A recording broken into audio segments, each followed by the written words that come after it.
अस्सलाम वालेकुम स्टूडेंट। जैसा कि हमने बोहर मॉडल स्टार्ट कर लिया था, तो जैसा कि ये Bohr model basically hydrogen atom के लिए ड्राइव किया गया है, तो इसके फर्दर पोस्टुलेट है वो हम देखते हैं।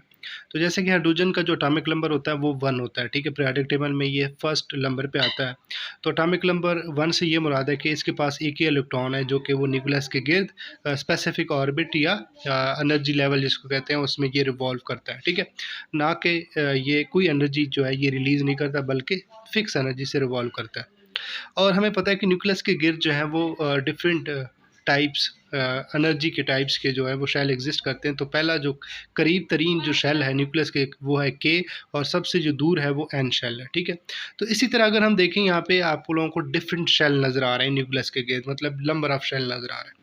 तो एटम जो है, एटम का कोई भी एटम हो, सपोज कर लेते हैं कोई भी एटम है, उसका इलेक्ट्रॉन जो है एक ऑर्बिट से दूसरे ऑर्बिट में तभी जा सकता है कि जब वो एनर्जी ऑब्जर्व करता है। मींस कि लोएस्ट ऑर्बिट से हाईएस्ट ऑर्बिट में तभी जा सकता है कि वो एनर्जी ऑब्जर्व करता है, और हाईएस्ट ऑर्बिट से लोएस्ट ऑर्बिट में तभी आ सकता है जब वो एनर्जी रिलीज करता है, ठीक है। तो फर्दर या अगर हम देखें कि कोई भी एटम है, उसका ऑर्बिट जो है उसमें जो इलेक्ट्रॉन एग्जिस्ट करता है बेसिकली वो एक स्पेसिफिक एनर्जी उसकी होती है। तो अगर हम इसको फर्दर देख लें कि एटम के गिर्द जो है वो सपोज करें कि हमारे पास 3 शेल हैं जो कि मौजूद हैं, ठीक है। अब सबसे पहले जो इसमें अगर हम पोस्टुलेट की बात करें, तो इसमें जो पहला पोस्टुलेट ये है कि जो इलेक्ट्रॉन है वो एक फ़िक्स ऑर्बिट में जो है वो रिवॉल्व कर रहा होता है। फ़िक्स ऑर्बिट से क्या मुराद है कि वो कोई एनर्जी रिलीज़ नहीं कर रहा, जो उसकी एनर्जी है वो कांस्टेंट एनर्जी के साथ जो है वो उसी ऑर्बिट में रिवॉल्व करता है, ठीक है। पहला पॉइंट क्या है कि फ़िक्स ऑर्बिट से क्या मुराद है, कोई भी इलेक्ट्रॉन है, ठीक है, वो अपनी ही ऑर्बिट में रिवॉल्व करता है, ठीक है, बजाय कि वो कोई एनर्जी रिलीज़ करे। ऐसा कोई फिनोमेना नहीं है कि इलेक्ट्रॉन जो है वो एनर्जी रिलीज़ करे, ठीक है। वो फिक्स एनर्जी के साथ अपनी ही ऑर्बिट में जो है वो रिवॉल्व करता है। तो इससे क्या मुराद है फिक्स ऑर्बिट से, कि वो जो इलेक्ट्रॉन है वो कोई वेव है या इलेक्ट्रोमैग्नेटिक वेव्स है या कोई रेडिएशन है, वो कोई रिलीज़ नहीं करता। जो उसकी जो एनर्जी है वो कांस्टेंट एनर्जी है, और उसी के साथ वो जो है ऑर्बिट में रिवॉल्व कर रहा होता है, ठीक है। अब अगर हम इसमें सेकंड पॉइंट देखें, तो सेकंड पॉइंट इसमें ये आता है कि जो एटम है, एटम का जो न्यूक्लियस है उसमें इलेक्ट्रॉन जो ऑर्बिट में रिवॉल्व कर रहे होते हैं, वो उनका एक स्पेसिफिक एंगुलर मोमेंटम होता है, ठीक है। एंगुलर मोमेंटम बेसिकली उसकी मूवमेंट्स के लिहाज से है कि वो कैसे मूव करता है ऑर्बिट में। तो उस एंगुलर मोमेंटम को एल से रिप्रेजेंट करते हैं। इसको हम फर्दर भी इंशाल्लाह एक्सप्लेन करते हैं और लास्ट पे कि एल बेसिकली क्या है। तो एल आप इतना याद रखें कि एंगुलर मोमेंटम को रिप्रेजेंट करता है, और ये इक्वल होता है एच इज़ इक्वल टू 2 पाई, ठीक है। अब यहाँ पे अगर हम देखें कि एन जो है, स्मॉल एन, ये basically number of orbit show कर रहा है कि पहले ऑर्बिट में है, दूसरे ऑर्बिट में है, तीसरे ऑर्बिट में, कौन से ऑर्बिट में इलेक्ट्रॉन रिवॉल्व करता है। तो सबसे पहले अगर हम एच की बात करें तो एच हमारे पास जो है ये प्लैंक कांस्टेंट है, ठीक है। इसकी फिक्स वैल्यू है। प्लैंक कांस्टेंट से मुराद क्या है कि ये कांस्टेंट है और इसकी फिक्स वैल्यू है, और वो वैल्यू क्या है 6.62 10⁻⁻34, और इसका यूनिट क्या है जॉल पर सेकंड, ठीक है। तो ये यूनिट भी आप लोगों ने याद रखना है और इसकी वैल्यू भी याद रखनी है, ठीक है। तो ये हमारे पास हो गया प्लैंक कांस्टेंट। अब हम बात करते हैं एन। स्मॉल एन जो है बेसिकली ये नंबर, ये पॉजिटिव इंटीजर होगा, मतलब पॉजिटिव नंबर होगा, 1 होगा या 2 या 3 सो ऑन, जो भी ऑर्बिट का नंबर होगा वो इस एन से रिप्रेजेंट करते हैं, ठीक है।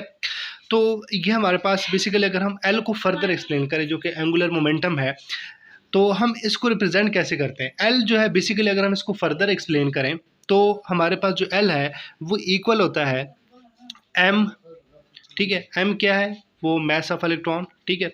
अब हमारे पास नेक्स्ट जो इसमें आ जाता है वो है वी, ठीक है। वी क्या है, बेसिकली ये किस स्पीड से इलेक्ट्रॉन रिवॉल्व कर रहा है वो बताता है। और आर, आर ये बेसिकली रेडियस के न्यूक्लियस, रेडियस क्या है, न्यूक्लियस से उस ऑर्बिट तक कितना फासला है उसको आर कहते हैं। मतलब यहाँ पे सपोज कर लें एक इलेक्ट्रॉन है, अब न्यूक्लियस से कितना फासला है वो उसको हम कहते हैं रेडियस। और जो वी है बेसिकली ये स्पीड को रिप्रेजेंट करता है कि ऑर्बिट में किस स्पीड से जो है इलेक्ट्रॉन मूव कर रहा है, उसकी वेलोसिटी क्या है। और आर उस इलेक्ट्रॉन तक, न्यूक्लियस से इलेक्ट्रॉन तक फासला कितना है, उसको रेडियस कहते हैं, ठीक है। अब जैसे कि ऊपर L की इक्वल होता है ये MVR, तो इसकी जगह हम पुट कर लेंगे और वो वैल्यू ऊपर जो NH/2 है वो एज इट इज़ आ जाएगी, क्योंकि L जो है वो MVR की इक्वल है। तो ये वैल्यू अगर हम ऊपर 2 में पुट कर लें तो हमारे पास सेम वैल्यू आ जाएगी, क्योंकि L की जगह जस्ट MVR आप लोगों ने पुट करना है और आप लोगों के पास ये जो है इक्वेशन कंप्लीट बन जाएगी। MVR बेसिकली क्या है? एंगुलर मोमेंटम, ये आप लोगों ने याद रखना। अब जिस तरह शेल, पहला शेल N1, दूसरा शेल N2, तीसरा शेल N3, या दूसरा नाम KLMN, ठीक है। तो ये भी आप कह सकते हैं, या इस तरह भी कह सकते हैं कि पहला शेल 1 2 3 सो ऑन, ठीक है। तो सबसे पहले अगर हम इसमें और इसको फर्दर अगर एक्सप्लेन करें, ठीक है, कि अगर हम सपोज करें कि अगर हमारे पास MVR, ठीक है, MVR बेसिकली मैंने पहले बताया कि M हमारे पास मास है इलेक्ट्रॉन का और V हमारे पास वेलोसिटी है और हमारे पास रेडियस। और अगर वो दूसरे शेल में है तो डेफिनेटली L की जगह 2 आ जाएगा। जितना नंबर ऑफ शेल होगा N की वैल्यू वही होगी, बाकी वैल्यू आप लोगों ने याद रखनी है।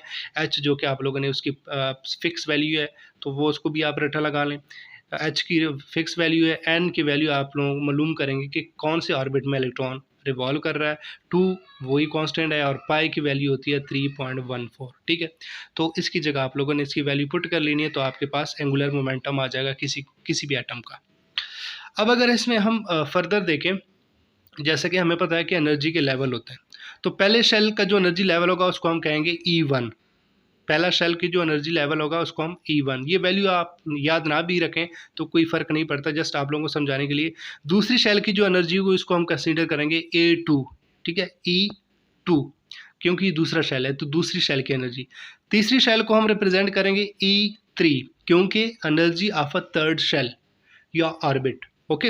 तो ये एनर्जी के लेवल हैं। तो आपसे आप लोग इस वैल्यू को देख के आप लोगों को अंदाज़ा होना चाहिए कि वैल्यू माइनस में जितना ज़्यादा वैल्यू होगी वो वैल्यू उतनी कम होगी। तो न्यूक्लियस के करीब जो शेल है उसकी एनर्जी देखिए -13 से ऊपर है, तो वो उसकी एनर्जी सबसे कम है। और E3 की वैल्यू देखिए -1, तो ये ज़्यादा एनर्जी है। तो न्यूक्लियस से जितना ऑर्बिट दूर होगा उसकी एनर्जी ज़्यादा होगी और जितना करीब होगा उतनी ही उस ऑर्बिट की एनर्जी कम होगी। वैल्यू से पता चल रहा है कि माइनस वैल्यू जितनी ग्रेटर होगी वो उतना कम कंसीडर होता है, क्योंकि ये पॉजिटिव वैल्यू नहीं है, माइनस है। तो नेगेटिव जब साइन आ जाता है तो वैल्यू जितनी आप लोगों को ज़्यादा नज़र आएगी वो सबसे कम होगी, क्योंकि माइनस के साथ है, ठीक है। तो ये आप लोगों को समझ आ जाएगी कि E1 सबसे कम एनर्जी है क्योंकि न्यूक्लियस के करीब है, A2 उससे भी थोड़ी सी ज़्यादा है और E3 जो है वो सबसे ज़्यादा एनर्जी है क्योंकि वो सबसे दूर है न्यूक्लियस से। क्यों? क्योंकि न्यूक्लियस उसका ग्रिप जो है, न्यूक्लियस की जो फोर्समेंट है उस इलेक्ट्रॉन तक वो थोड़ा सा ज़्यादा नहीं होगी। क्यों? क्योंकि फासला ज़्यादा है। जो न्यूक्लियस के करीब होगा वो इलेक्ट्रॉन उस न्यूक्लियस का उस इलेक्ट्रॉन पे फोर्स ज़्यादा होगा, इसलिए उसकी एनर्जी कम होगी।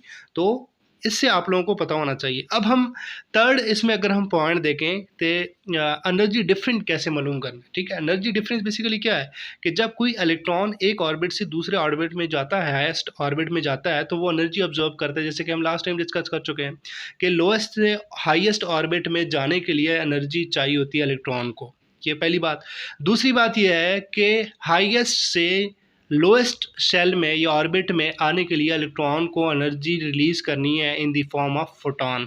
फोटॉन एक एनर्जी की टाइप है, फोटॉन वो रिलीज़ करेगा तो हाईएस्ट ऑर्बिट से लोएस्ट में आ जाएगा, और अगर वो लोएस्ट से हायर में जाना चाह रहा है तो वो एनर्जी अब्जॉर्ब करेगा। ये बात आप लोगों ने याद रखनी है। अब थर्ड एनर्जी डिफरेंस हमने याद रखनी है। एनर्जी डिफरेंस जो है बेसिकली या तो इलेक्ट्रॉन एनर्जी अब्जॉर्ब करेगा या रिलीज करेगा। अगर अब्जॉर्ब करता है तो वो लोएस्ट से हाईएस्ट में जाएगा, अगर रिलीज करता है तो वो हाईएस्ट से लोएस्ट में जाएगा। तो ये बेसिकली क्या है, एनर्जी डिफरेंस है। एनर्जी डिफरेंस से क्या मुराद है कि इलेक्ट्रॉन्स या तो एनर्जी अब्जॉर्ब करेगा तो डेफिनेटली उसकी एनर्जी पावर ज़्यादा हो जाएगी, क्योंकि उसके पास एनर्जी है, उसने और अब्जॉर्ब की तो पावर ज़्यादा हो जाएगी, मीन एनर्जी ज़्यादा होगी। अगर वो एनर्जी रिलीज़ करता है तो डेफिनेटली उसकी जो मकदार पहली थी एनर्जी की वो कम हो जाएगी, क्योंकि वो थोड़ा डिवाइड कर रहा है। अब एनर्जी डिफरेंस निकालने के लिए ये फार्मूला आप लोगों के पास है, delta E is equal to E2, मतलब दूसरे शेल की एनर्जी माइनस करेंगे E1, तो आप लोगों के पास जो एनर्जी डिफरेंस है वो आ जाएगी। Thank you so much.